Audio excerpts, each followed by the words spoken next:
Sometimes the world doesn't take you by force. It erases you softly, without shouting, without bruises. Just one policy, one meeting, one room with no windows. That's how it begins. Not with a trial, but a quiet room where your name disappears from the roster. Not with chains, but with silence, the kind that teaches you not to speak unless you're being spoken for. Ash Griffin was 17 when they told him he no longer belonged. He didn't break rules, he broke expectations. He drew people they refused to see. And when they couldn't unsee it, they locked him away, hoping the cold would undo what the truth had already started to become. But what they didn't count on was that even in isolation, his pencil kept remembering what the system tried to forget. So how does a boy with no voice end up drawing a room the whole world steps into? Let me take you there. The first time they said it out loud, it wasn't in a courtroom. It was in a conference room with carpet that still smelled like glue and lemon polish, under fluorescent lights that buzzed like nervous flies. 5 adults sat across from him. They didn't look angry. They didn't even look curious. They looked done, like they had already decided, and now they just needed to say the words. Mr. Griffin, your presence at Crestwood Boarding Academy is no longer tenable. Not Ash, not student, not even young man, just Mr. Griffin, like a case file. The dean, a tall woman with a silver bob and a stack of manila folders she never opened, adjusted her glasses and added, "This is not a criminal proceeding. It's a disciplinary reassignment. No appeal." Ash sat still. His hands were folded in his lap, thumbs pressing against each other so tightly they'd turned white. He didn't speak, not because he didn't want to, because he had no idea what words would even matter here. On the table in front of him was a laptop. It was the school's property. He'd signed it out for scholarship prep last month. The screen showed a string of code, something he'd never written, but somehow now belonged to him. A so-called backdoor tool, someone had whispered. The code had been traced to his login, uploaded from the Crestwood server at 2:43 a.m. He was asleep at that time, or at least, he thought he was. He remembered waking up around 3 a.m. to go to the bathroom. His roommate, Theo, was already gone for winter break.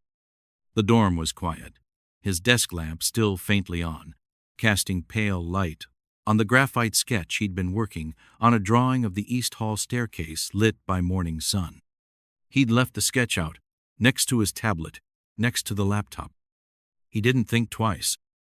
Now, 2 weeks later, that drawing was gone.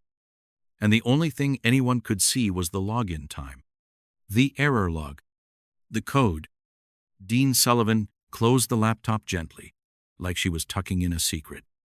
Then she nodded at the man to her right, security director Brandt. He stood up slowly, smoothing down his maroon tie, the kind that always looked like it came with a lecture. "You'll be escorted to transitional housing in Calden," he said. Not a word about why, not a word about due process. Carmen Griffin sat across from her son, her hands locked together like she was trying to hold her own bones in place. She wore her nurse scrubs, the ones with the fading butterflies on the pockets. She'd come straight from the night shift. No makeup, no sleep, only fear in her eyes. She'd asked for a lawyer. They told her this wasn't that kind of hearing. She asked to see the evidence. They told her it was protected by the school's internal code of conduct. She looked at her son like she was trying to memorize him. Ash looked down at the floor. It wasn't the accusations that hurt the most. It was the silence of everyone else. The teachers he'd stayed after class with to help rewire their projectors. The librarian who used to sneak him extra scanner time for his portfolio. The dorm assistant who once told him, "You're the calmest student I've ever met." No one stood up. No one asked a single question. And maybe, he thought, maybe that's what hurt the most. The hallway outside the conference room stretched long and pale, lined with trophy cases and alumni portraits.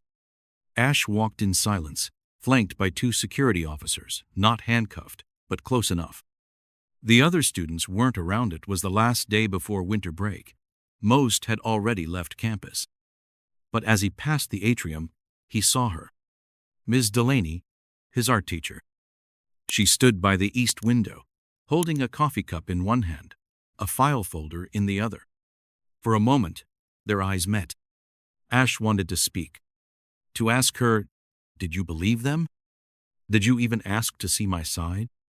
But she just looked away. He wasn't suspended. He wasn't expelled. He was removed. Which, Ash would later realize, was worse, because it meant they didn't even want to name what they were doing. It was administrative. It was procedural. It was easy. In the school files, it would say, "Reassigned due to breach of digital integrity." No mention of how the breach was never verified. No mention of how no outside investigator was brought in. No mention of the school's growing ties to a private analytics firm that was offering scholarships using AI to flag low-integrity behavior in underrepresented students. Ash was one of 3 black students in his year, and now he was gone. The car that took him to Calden wasn't marked. It wasn't a prison van. It wasn't a police vehicle. It looked like a rental. Dark windows, quiet interior. Ash sat in the back, sketchbook clutched to his chest like armor. He hadn't been allowed to take much. 2 changes of clothes, a jacket, his old graphite pencils minus the sharpener, and the one drawing he'd managed to slip into his hoodie pocket before they emptied his desk. It was torn slightly at the edge. The paper bent. It showed the main library entrance at Crestwood, a place that had once felt like sanctuary. He folded it carefully and slid it between the pages of his sketchbook. They didn't tell him where Calden was, only that it was a transitional academic unit. What they didn't say was what it really was. A building in the northern Hillsnowbound, isolated, silent, where students with disciplinary concerns were sent to be held, out of sight, out of mind. Not expelled, not charged, just reformatted. The vehicle pulled onto a narrow road, winding through snow-laced evergreens. Ash watched the trees blur past. He didn't cry. He didn't speak. He just stared straight ahead and whispered to himself, "Still here." The snow never stopped in Calden. It didn't fall hard.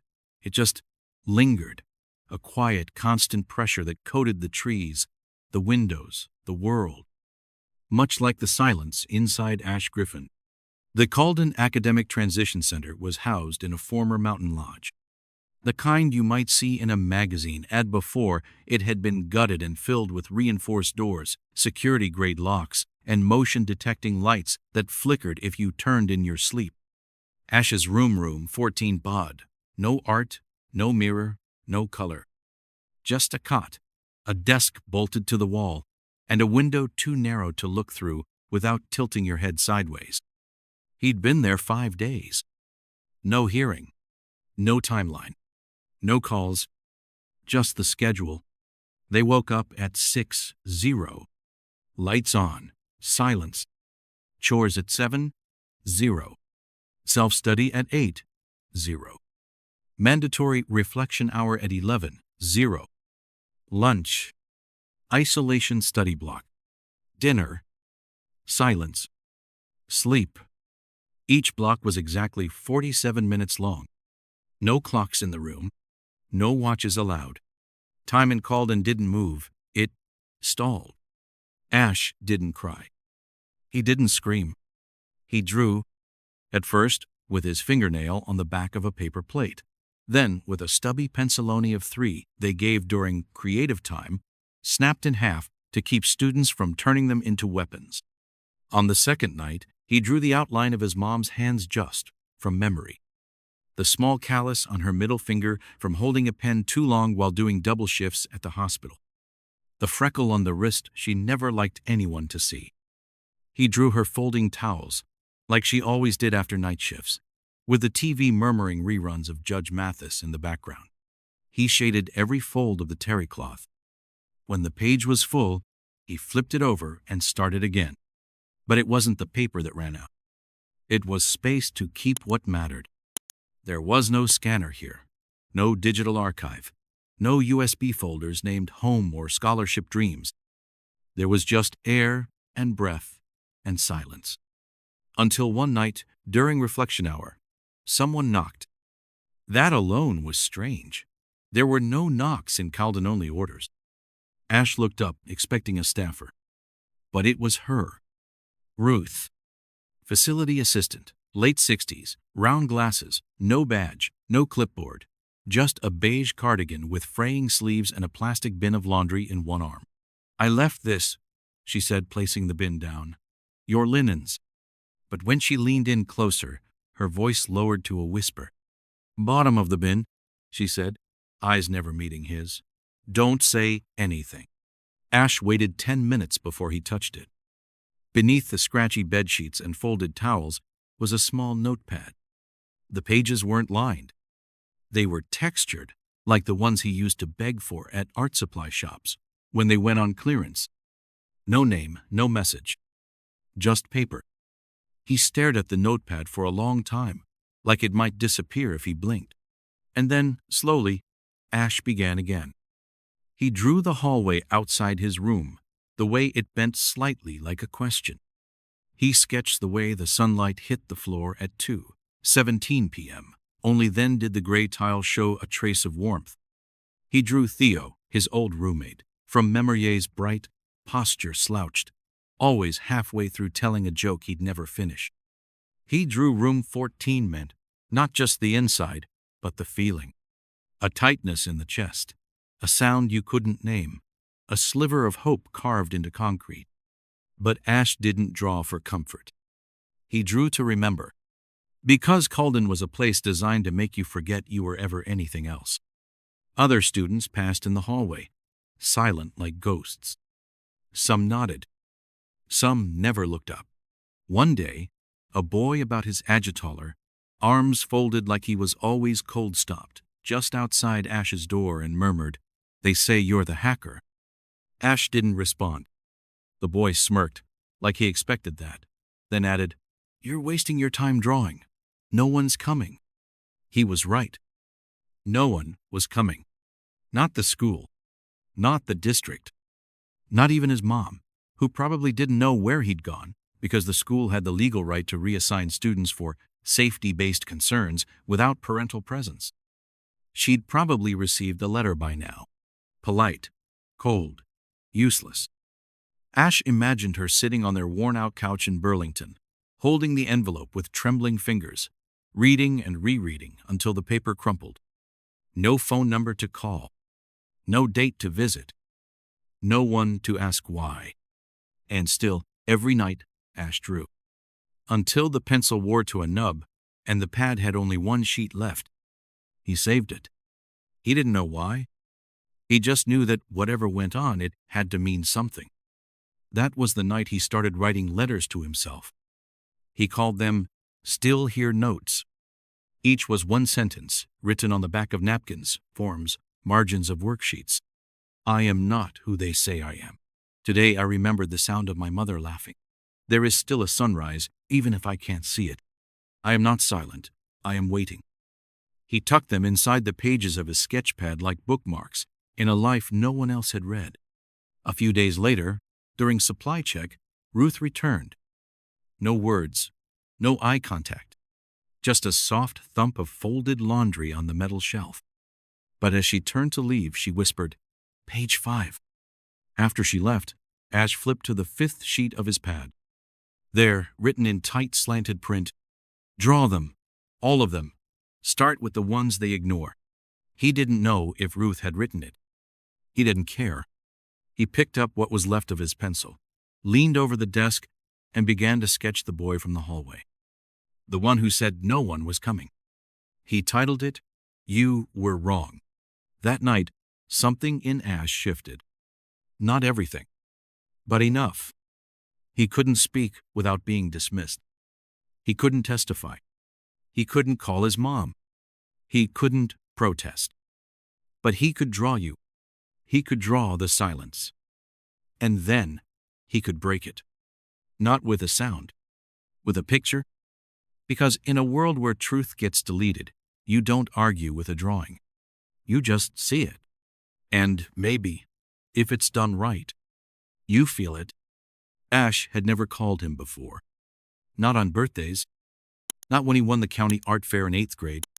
Not even the day his mom whispered, "He teaches now, out west. I just thought you should know." But that night day, 19 it called in after, lights out, and a checklist of silence. After dinner that tasted like chalk and apologies, Ash sat at the edge of his cot and stared at the small slip of paper folded in half inside his sketchbook. It had only 3 words written on it. Call Derek Nolan. He didn't know who had slipped it under his meal tray. He didn't ask. What he did know was that the number beneath the name hadn't changed. 10 digits. Memorized since he was 10. A number he was taught not to use. A man he was taught not to expect. A father who had once said, "You deserve a better version of me," and then disappeared before that version ever arrived. The phone was in a windowless room marked "Authorized Use Only." The guard that brought him there looked half bored, half curious. "You get 1 call," he muttered, handing over the receiver like a relic. Ash dialed the numbers slowly, each beep louder than the last. It rang. Once, twice, 3 times. Then, "This is Dr. Nolan." The voice hadn't aged, just settled. Calm, cold, polished. Ash's throat went dry. He opened his mouth, but nothing came out. "Hello?" the voice asked again. Ash inhaled. "It's me," he said. "Ash." There was a pause, not long, but long enough for everything that had been buried to claw its way back up. "Where are you?" the voice asked. "Vermont. Called in Transition Center. They said I hacked something. I didn't." Another pause, shorter, sharper. "They took my scholarship, my record, my future, and I can't talk to Mom because they won't let me call or collect." The silence that followed was heavier than the snow outside. Then, softly, "Stay on the line." 3,000 miles away, in a walnut-paneled office at Stanford Law School, Dr. Derek Nolan sat motionless. His students had left hours ago. The corridor lights flickered faintly. He was alone. On his desk, 2 lectures to grade, 1 textbook to proof, and a coffee mug that read, "Justice is the slowest form of love." But he wasn't reading anymore. His hand trembled slightly as he reached for his laptop. He didn't call anyone, didn't even close the blinds.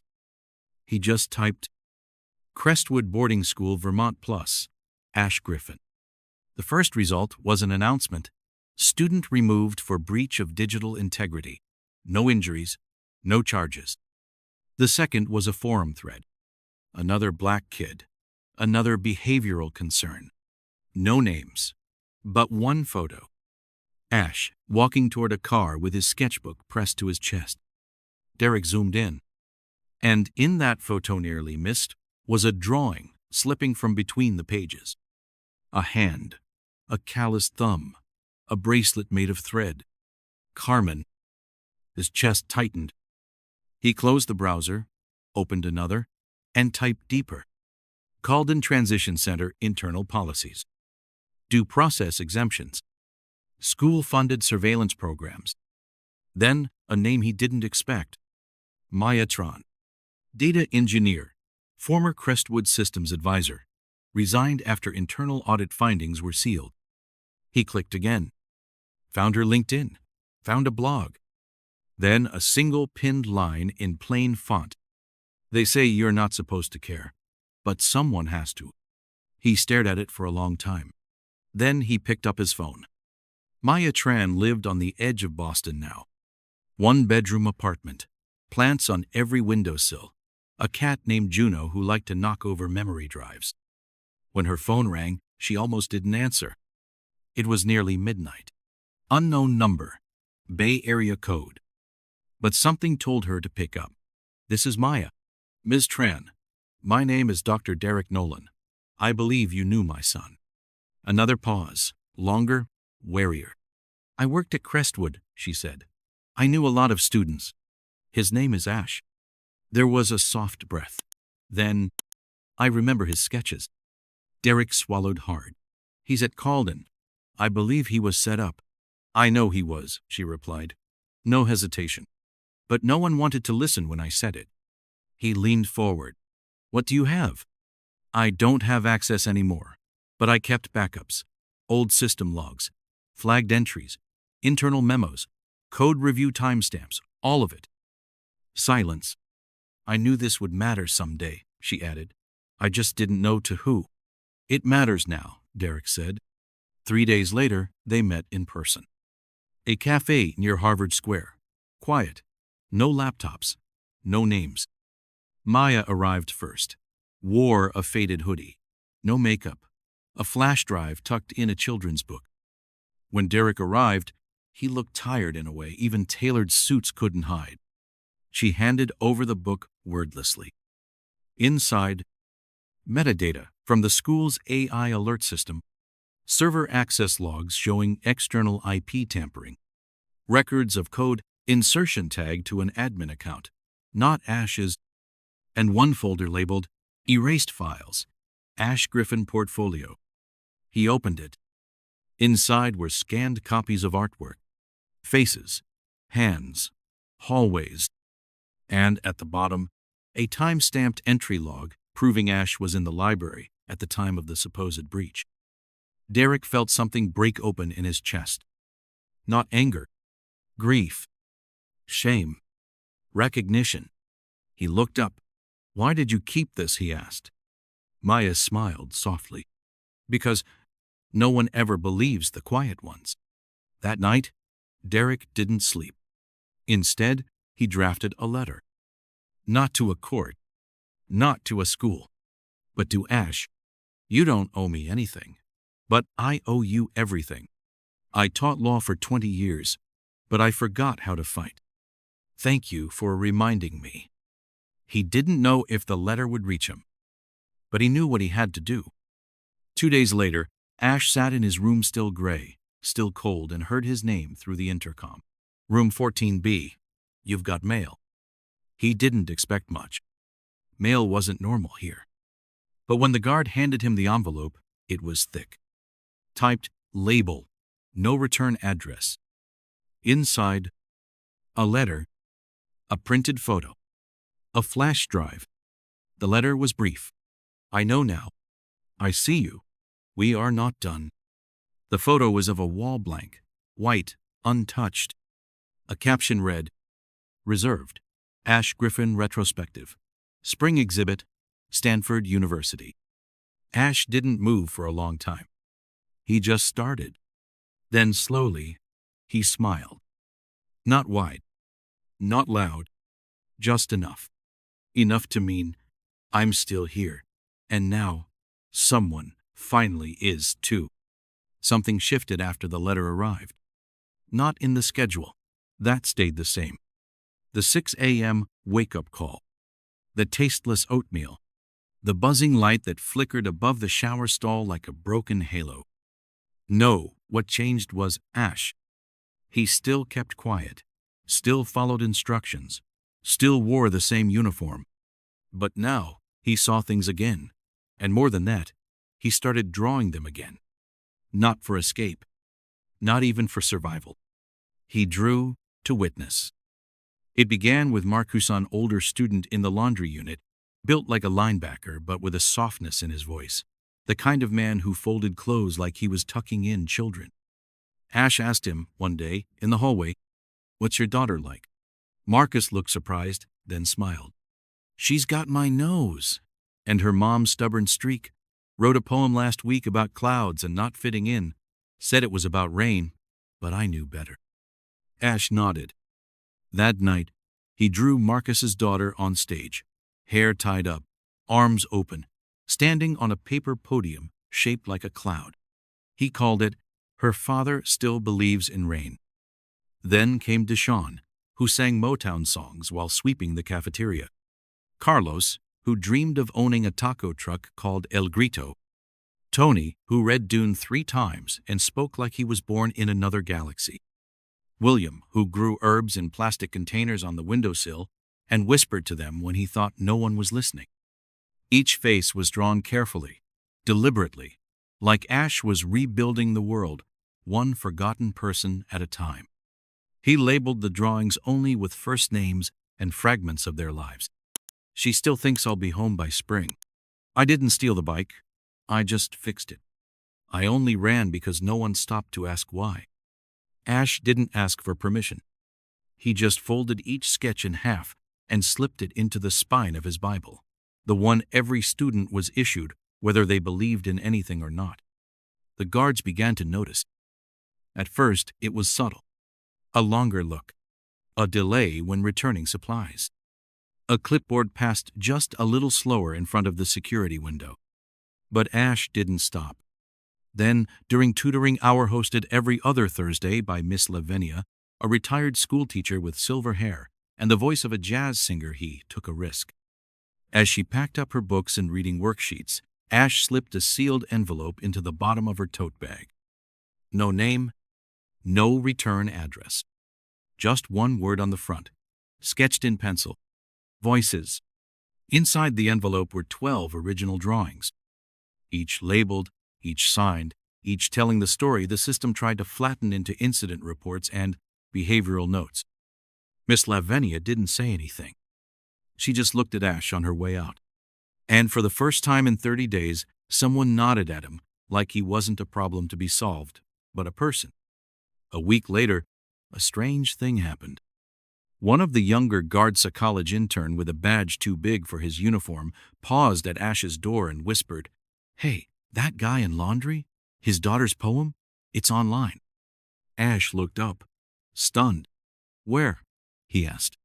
The guard shook his head quickly, as if realizing he'd said too much. "Doesn't matter.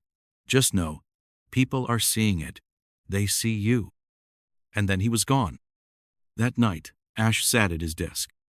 Hands still, pencil down. He didn't draw. He didn't write. He just whispered, not to himself, not to a guard, not to a camera, but to the room itself. You can cage a body, but not the memory of a face. 2 weeks later, the first mural went up in Washington, D.C. A nonprofit gallery, tucked between a bus depot and a community clinic, painted Ash's sketch of Deshaun with the caption, "He sang because no one else would speak."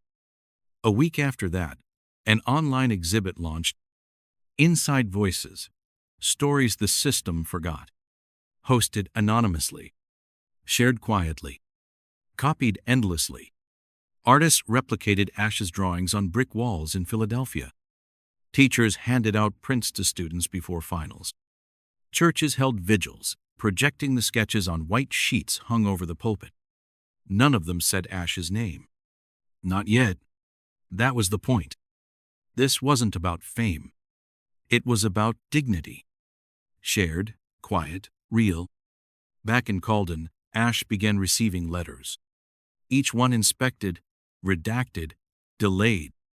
But still they came. One from a girl who'd been expelled from another boarding school. "I used to draw too, but I stopped because I thought no one would care. You made me pick up the pencil again." One from a grandmother in Chicago. "My grandson's in a place like yours. I showed him your drawing," he cried. And one from Maya Tran. No greeting, no sign-off, just this: "I found your scholarship file. I'm restoring it. Not because they should have accepted you, but because they don't get to decide who you are." By mid-March, Ash had filled every page of the notepad Ruth gave him. Then one day, during inspection, Ruth handed him a small tin box. "Medical supplies," she said out loud. But inside were 5 sheets of premium artist paper, the kind that caught graphite like velvet. The kind that felt like home. She didn't look at him when she said, softly, "Use them before they decide it's contraband." He whispered, "Why are you helping me?" She didn't blink. "Because one day you drew the janitor, and you didn't just get his face right, you got his limp." Ash smiled. Not wide, just enough. Then he began drawing again. But this time, he signed them. Not Griffin, not Ash, just "Still here." The hearing room didn't look like justice. It looked like a boardroom repurposed for damage control, wooden paneling, polished floors, a projector mounted like an eye that had seen too much and said too little. But the people inside they were different. On the far wall, a row of press cameras, unusually silent. In the front row, a senator from Connecticut, a school board official from Vermont, 3 law students holding printed sketches on their laps. At the center, Derek Nolan, no longer the guest lecturer, no longer the absentee father, no longer the man with clean hands and quiet regrets. He stood behind a podium. No PowerPoint, no legalese, just a thick folder marked Ash Griffin, Crestwood, Calden, Internal Review. The room waited. He began with a single sentence. They tried to unname him. Then silence. He opened the folder. Each page was a record erroneous timestamps, forged access logs, AI-generated behavior flags that no human ever reviewed. Then he clicked the projector. On the screen, not numbers, not charts, but faces. Ash's sketches, Deshawn singing. Carlos laughing beside a food truck. Marcus's daughter holding a poem. William planting in plastic containers. And in the center, a narrow room with a window too small to see through, room 14B, from memory, drawn in shadow and pencil. The caption read, "You locked the wrong part of us away." In the back of the room, Maya Tran stood quietly. Next to her, Miss Lavinia. And seated beside them, his sketchbook in her lap, her hands trembling but proud Carmen Griffin. She hadn't spoken at any press conference, hadn't agreed to interviews, but today she wore the butterfly print scrubs, the same one she wore the day they took Ash away. And today she watched him return not through a side door, not through an escort, but through the front entrance, holding his head level. Ash didn't say anything right away. When they asked if he wanted to speak, he simply stood, pulled a folded piece of paper from his jacket pocket, unfolded it slowly. It wasn't a statement. It was a drawing of a classroom, desks facing forward, a single sheet of paper pinned to the wall with 4 words written in charcoal, "Name us with care." He looked up, then finally spoke, "I wasn't supposed to be remembered." That was the point. Erase the file, seal the report, close the folder. But what they didn't count on was someone drawing the folder open again. He paused. "I didn't draw to fight. I drew to stay human." And somewhere along the way, people saw us. He looked out at the crowd, not as a victim, not even as a witness, but as a mirror. That day, the board ruled to overturn the record. Ash's expulsion was rescinded, his scholarship eligibility restored. An independent investigation into Calden was launched. But Ash didn't return to Crestwood. He didn't need to. 2 months later, he received a letter from Stanford University. It wasn't a formal offer. It was a request. "We would like to display your work, not because it's beautiful, but because it's true." In the spring of 2025, in the back wing of the Stanford Art History Building, a new exhibit opened. It wasn't flashy. No velvet ropes, no spotlights. Just a quiet, white-walled room with a name printed in soft gray above the threshold. The Griffin Room portraits. The system forgot. There was no admission fee. Students wandered in during lunch breaks. Professors brought their children. Security guards stood longer than they needed to. Inside, 20 sketches, each accompanied by a first name, each with a line of text, no longer a case number, but a human sentence. "I still dream of hot food and loud music. They said I was angry. I was just tired of explaining. My mother cried when I told her someone believed me." And in the far right corner, the final piece. Room 14B. Ash's cot, his desk, and taped to the wall, a paper marked "Reserved."